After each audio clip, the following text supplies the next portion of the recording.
एक बार एक राज्य में अकाल पड़ गया। लोग भूख के कारण मरने लगे। उस राज्य के राजा ने घोषणा करवा दी कि राज्य के सभी बच्चों को एक एक रोटी दी जाएगी।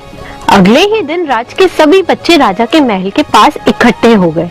वहाँ पर कुछ रोटी छोटी थी तो कुछ रोटी बड़ी थी। सभी बच्चे बड़ी रोटी पाना चाहते थे, जिसके कारण उनकी आपस में धक्का मुक्की और लड़ाई होने लगी। राजा ने देखा कि एक छोटी सी लड़की चुपचाप खड़ी थी। अंत में एक सबसे छोटी रोटी बची। उस लड़की ने उसे खुशी खुशी लिया और घर चली गई। दूसरे दिन भी ऐसा ही हुआ। जब रोटी बांटी जा रही थी तो तब भी उस लड़की को सबसे छोटी रोटी ही मिली। उसने खुशी खुशी रोटी ली और घर चली गई। घर जाकर जब वह रोटी खाने लगी तो उसमें से एक सोने का सिक्का निकला। उस लड़की के परिवार वालों ने कहा, ये सोने का सिक्का उस राजा को वापस दे आओ, ये हमारी अमानत नहीं है।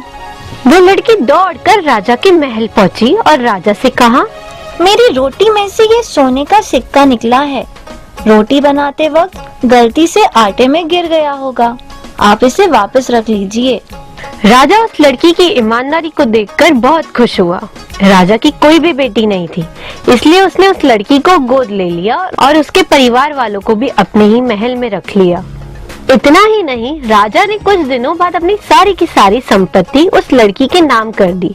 तो दोस्तों, इस कहानी से हमने ये सीखा कि ईमानदारी बड़े लोगों की अच्छाइयों में से एक है। ईमानदारी किसी भी व्यक्ति को अच्छाई के रास्ते पर ले जाती है।